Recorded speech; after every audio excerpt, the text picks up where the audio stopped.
CM ಸಿದ್ದರಾಮಯ್ಯನವರು ತಮ್ಮ ಮುಖ್ಯಮಂತ್ರಿ ಸ್ಥಾನಕ್ಕೆ ರಾಜೀನಾಮೆ ನೀಡಲು ನಿರ್ಧಾರ ಕೂಡ ಮಾಡಿರುವಂಥದ್ದೇ. ನಾನಂತೂ ರಾಜೀನಾಮೆಯನ್ನು ಕೊಡ್ತೀನಿ ಅಂತೇಳಿ ಸಿದ್ದರಾಮಯ್ಯನವರು ಕೂಡ ತಿಳಿಸಿರುವಂಥದ್ದು. ಹೀಗಾಗಿ ಗುರುವಾರ ಬ್ರೇಕ್ಫಾಸ್ಟ್ ಮುಗಿಸಿ ಅವರು ಅಂತಿಮ ವಿದಾಯವನ್ನು ಈ ಒಂದು ಮುಖ್ಯಮಂತ್ರಿ ಸ್ಥಾನಕ್ಕೆ ಹೇಳಿದ್ದಾರೆ. ಬಹಳಷ್ಟು ಬೇಸರವನ್ನು ಸಿದ್ದರಾಮಯ್ಯನವರ ಟೀಮ್ ವ್ಯಕ್ತಪಡಿಸಿದ್ದಾರೆ. ಮತ್ತೊಂದು ಕಡೆ ಡಿ ಕೆ ಶಿವಕುಮಾರ್ ಬಣದವರು ಬಹಳಷ್ಟು ಖುಷಿಯನ್ನು ಪಡ್ತಾ ಇದೆ. ಅಂದರೆ ನನಗೆ ನನ್ನ ಪ್ರಯತ್ನ ವಿಫಲ ಆಗ್ಬೋದು, ಅದರ ಪ್ರಾರ್ಥನೆ ವಿಫಲ ಆಗೋದಿಲ್ಲ ಅಂತೇಳಿ ಒಂದು ದೃಢವಾದಂತಹ ನಂಬಿಕೆ ಮೂಲಕ ಡಿ ಕೆ ಶಿವಕುಮಾರ್ ಎಲ್ಲರ ಗಮನವನ್ನು ಕೂಡ ಸೆಳೆದಿದ್ರು. ತಾನು ಮುಖ್ಯಮಂತ್ರಿ ಸ್ಥಾನದಿಂದ ಕೆಳಗಿಳಿದ್ರು ಕೂಡ ತನ್ನ ಮಗನನ್ನು DCM ಮಾಡೋದರಲ್ಲಿ ಸಿದ್ದರಾಮಯ್ಯ ಮುಂದಾಗಿದ್ದಾರೆ ಅಂತ ಈಗಾಗಲೇ ಹೇಳಾಗ್ತಿದೆ. ನಿಜಕ್ಕೂ ಒಂದು ರೀತಿ ಇದು ಸಿದ್ದರಾಮಯ್ಯ ಅವರ ಬನಕ್ಕೆ ಒಂದು ರೀತಿ ಬೇಸರದ ವಿಚಾರ ಅಂತ ಹೇಳ್ಬೋದು. ಯಾಕಂದರೆ ಸಿದ್ದರಾಮಯ್ಯನವರ ರಾಜಕೀಯ ಯುಗದ ಅಂತ್ಯ ಆಗ್ತಾ ಇದೆ. ಭಾಳಷ್ಟು ನೋವು ಕೆಲವರಿಗಳಿದ್ದರೆ, ಮತ್ತೊಂದು ಕಡೆ ಇದೇ ಕಾಂಗ್ರೆಸ್ ಪಕ್ಷಕ್ಕೆ ದುಡಿದಂತಹ ಡಿ ಕೆ ಶಿವಕುಮಾರ್ ಕೂಡ ಮುಖ್ಯಮಂತ್ರಿ ಆಗ್ತಿರುವಂಥದ್ದು ಭಾಳ ಖುಷಿಯಾದಂತಹ ವಿಚಾರ. ಅವರ ಅಭಿಮಾನಿಗಳಲ್ಲೂ ಕೂಡ ಹರ್ಷೋದ್ಗಾರ, ಸಂತೋಷ ಎಲ್ಲವೂ ಕೂಡ ಆಗ್ತಿದೆ. ರಾಜ್ಯ ರಾಜಕಾರಣದಲ್ಲಿ ತೀವ್ರ ಕುತೂಹಲ ಕೆರಳಿಸಿದಂತಹ ನಾಯಕತ್ವ ಗೊಂದಲಕ್ಕೆ ತೆರೆ ಕೂಡ ಬಿದ್ದಿರುವಂಥದ್ದು. ಸಿಎಂ ಸಿದ್ದರಾಮಯ್ಯನವರು ತಮ್ಮ ಮುಖ್ಯಮಂತ್ರಿ ಸ್ಥಾನಕ್ಕೆ ರಾಜೀನಾಮೆ ನೀಡಲು ನಿರ್ಧಾರ ಕೂಡ ಮಾಡಿರುವಂಥದ್ದೇ. ಗುರುವಾರ ಅಂದರೆ ಇದೇ ಮೇ 28ರಂದು ಅವರು CM ಸ್ಥಾನಕ್ಕೆ ರಾಜೀನಾಮೆಯನ್ನು ಕೊಡಲಿಕ್ಕೆ ನಿರ್ಧಾರ ಕೂಡ ಮಾಡಿರುವಂಥದ್ದು. ಅಂದರೆ ಬಕ್ರೀದ್ ಹಬ್ಬ ದಿನವೇ ಸಿದ್ದರಾಮಯ್ಯನವರು ರಾಜೀನಾಮೆಯನ್ನು ನೀಡಲಿಕ್ಕೆ ನಿರ್ಧಾರ ಕೂಡ ಮಾಡಿರುವಂಥದ್ದು. ಈಗಾಗಲೇ ಡೆಲ್ಲಿಯಿಂದ ನಾಳೆ 11 ಗಂಟೆಗೆ ಅವರು ಬೆಂಗಳೂರಿಗೆ ವಾಪಸ್ ಕೂಡ ಆಗ್ತಾರೆ.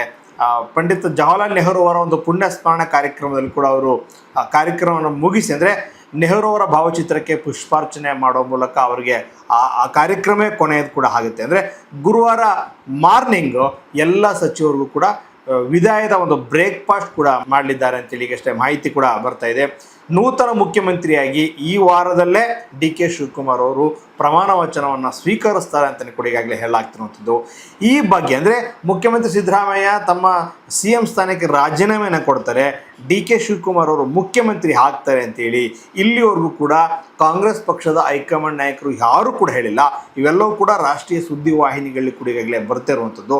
ಅಂದರೆ ನಾವು ನೋಡ್ಬೋದು, KC ವೇಣುಗೋಪಾಲ್ ಸುರ್ಜೇವಾಲಾ ಜೊತೆ ಸಿದ್ದರಾಮಯ್ಯ ಮತ್ತು ಡಿ ಕೆ ಶಿವಕುಮಾರ್ ಯಾವಾಗ ಆಗಮಿಸಿದ್ರು ಅಲ್ಲಿ ಮುಖದಲ್ಲಿ ಒಂದಿಷ್ಟು ಸಂತಸ ಡಿ ಕೆ ಶಿವಕುಮಾರ್ ಮುಖದಲ್ಲಿ ಕಾಣ್ತಿತ್ತು. ಆದರೆ ಸಿದ್ದರಾಮಯ್ಯ ಮುಖದಲ್ಲಿ ಬಹಳಷ್ಟು ನಿರಾಸೆಯ ಮನೋಭಾವ ಕೂಡ ಎದ್ದು ಕಾಣ್ತಾ ಇತ್ತು. ಅಂದರೆ ಅವರ ಮುಖ ಎಲ್ಲೋ ಒಂದು ಕಡೆ ಸಪ್ಪೆ ಆಗಿತ್ತು. ಅಲ್ಲೇ ಎಲ್ರಿಗೂ ಕೂಡ ಒಂದಿಷ್ಟು ಸುಳಿವು ಸಿಕ್ತು, ಸಿದ್ದರಾಮಯ್ಯನವರು ರಾಜೀನಾಮೆಯನ್ನು ಕೊಡ್ತಾ ಇದ್ದಾರೆ ಅಂತೇಳಿ.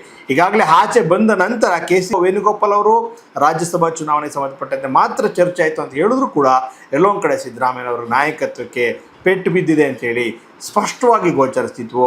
ಅದರಂತೆ ಅಂದರೆ ಬೆಳಿಗ್ಗೆಯಿಂದಲೂ ಕೂಡ ಏನು ಸುದ್ದಿ ಮಾಧ್ಯಮಗಳು ಊಹೆಯನ್ನು ಮಾಡಿಕೊಳ್ತಿದ್ವು, ಊಹೆ ಮೂಲಕವೇ ಸುದ್ದಿಯನ್ನು ಮಾಡ್ತೀವಿ, ಎಲ್ಲವೂ ಕೂಡ ನಿಜವಾಗಿದೆ ಅಂತ ಹೇಳ್ಬೋದು.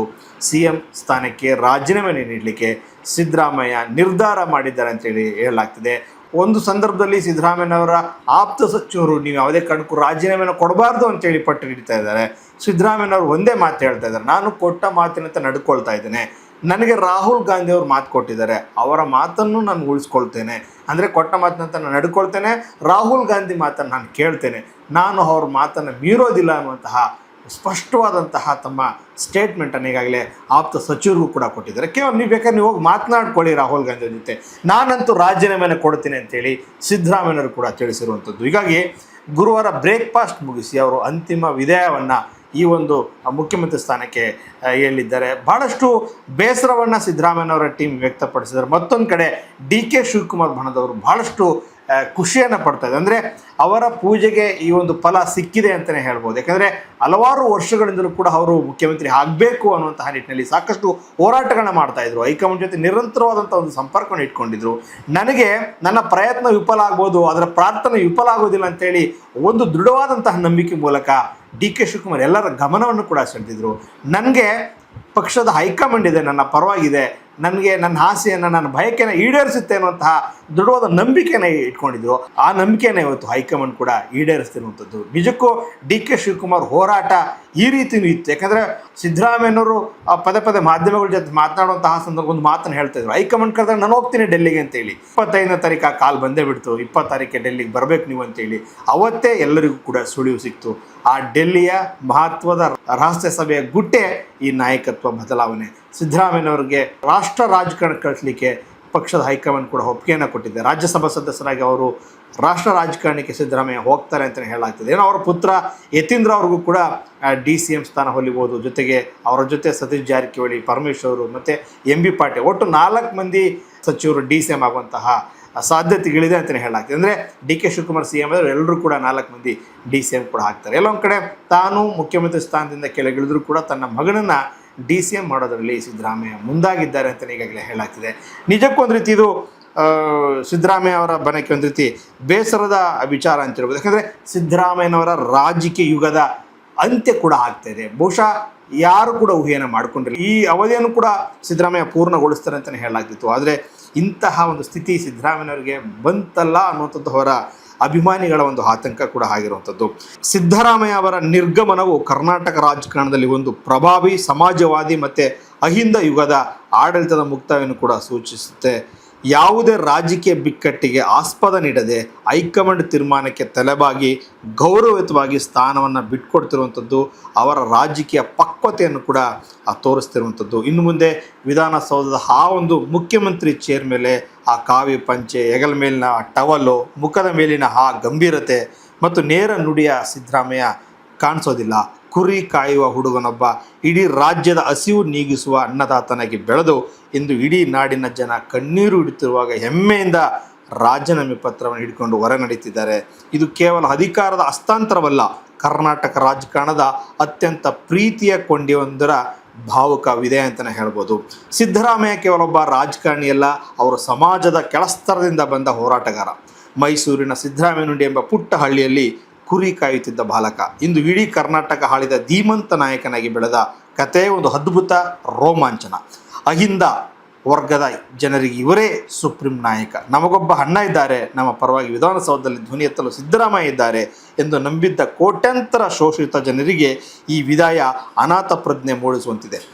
ರಾಜಕಾರಣದಲ್ಲಿ ಮುಖಸ್ತುತಿ ಮಾಡುವವರ ಮಧ್ಯೆ ತನಗೆ ಸರಿ ಎನಿಸಿದ್ದನ್ನು ಸಾರಾಸಗಟಾಗಿ ಮೊನಚು ಮಾತುಗಳಿಗೆ ಹೇಳುತ್ತಿದ್ದ ಗಂಡುಗಲಿ ಸಿದ್ದರಾಮಯ್ಯ ಅವರ ಆ ಕಚ್ಚಾ ಕನ್ನಡದ ಧ್ವನಿ ವಿಧಾನಸಭೆಯಲ್ಲಿ ಎದುರಾಳಿಗಳನ್ನು ನಡುಗಿಸುತ್ತಿದ್ದ ಆ ಗಾಂಭೀರ್ಯ ಇನ್ನು ಮುಂದೆ CM ಕುರ್ಚಿಯಲ್ಲಿ ಕಾಣಿಸ್ತಿಲ್ಲ ಎನ್ನುವುದೇ ಒಂದು ಶೂನ್ಯ ಭಾವ. ಶಾಂತವೇರಿ ಗೋಪಾಲಗೌಡರು, JH ಪಟೇಲರ ಕಾಲದ ಸಮಾಜವಾದ ಸಿದ್ಧಾಂತವನ್ನು ಕೊನೆವರೆಗೂ ಉಸಿರಾಡಿದ ನಾಯಕ.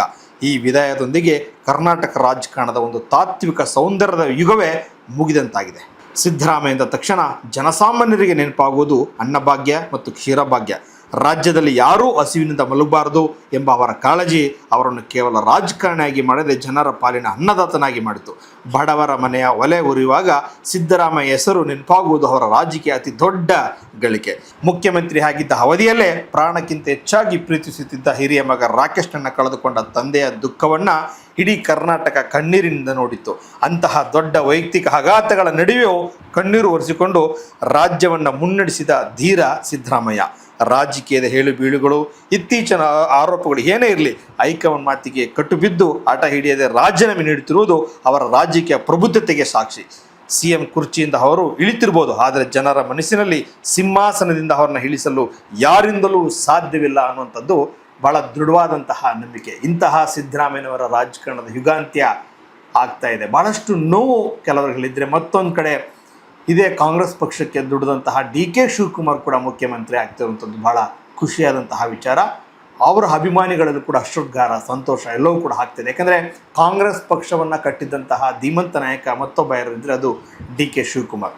2006 ನಂತರ ಸಿದ್ದರಾಮಯ್ಯ JDS ಬಿಟ್ಟು ಕಾಂಗ್ರೆಸ್ ಬಂದಿರ್ಬೋದು, ಆದರೆ 1980ರ ದಶಕದಲ್ಲೇ ಕಾಂಗ್ರೆಸ್ ಪಕ್ಷವನ್ನು ಮುನ್ನಡೆಸಿದಂಥ ಯುವಕನಾಗಿದ್ದಾಗಲೇ ಕಾಂಗ್ರೆಸ್ ಪಕ್ಷದ ಬಾವುಟವನ್ನು ಹಿಡ್ಕೊಂಡು ಪಕ್ಷದ ಬಾವುಟಗಳನ್ನ ಕಟ್ತಾ ಕಾಂಗ್ರೆಸ್ ಪಕ್ಷದಲ್ಲೇ ಗುರುಸ್ಕೊಂಡಂತಹ DK ಶಿವಕುಮಾರ್ ಅವರು ಕೂಡ ಪಕ್ಷ ಅವಕಾಶವನ್ನು ಕೊಟ್ಟಿದೆ. ಅವರು ಮುಖ್ಯಮಂತ್ರಿಯಾಗಿ ಈ ವಾರದಲ್ಲೇ ಪದಗ್ರಹಣವನ್ನು ಮಾಡ್ತಾರೆ ಅಂತಲೇ ಹೇಳಲಾಗ್ತಿದೆ. ಒಟ್ಟಾರೆಯಾಗಿ ಕರ್ನಾಟಕ ರಾಜ್ಯ ರಾಜಕಾರಣದಲ್ಲಿ ತೀವ್ರ ಕುತೂಹಲ ಮೂಡಿಸಿದಂತಹ ನಾಯಕತ್ವ ಬದಲಾವಣೆಗೆ ಕೊನೆಗೂ ಕಾಂಗ್ರೆಸ್ ಹೈಕಮಾಂಡ್ ಮದ್ದು ಕೂಡ ಹರಿದಿದೆ. DK ಶಿವಕುಮಾರ್ ಮುಖ್ಯಮಂತ್ರಿಯಾಗಿ ಪ್ರಮಾಣ ವಚನವನ್ನು ಶೀಘ್ರದಲ್ಲೇ ಪದಗ್ರಹಣ ಕಾರ್ಯಕ್ರಮದಲ್ಲಿ ಅವರು ಭಾಗಿಯಾಗಿ ಮುಖ್ಯಮಂತ್ರಿಯಾಗಿ ಅವರು ಹೊರಹೊಮ್ಮುತ್ತಿರುವಂಥದ್ದು.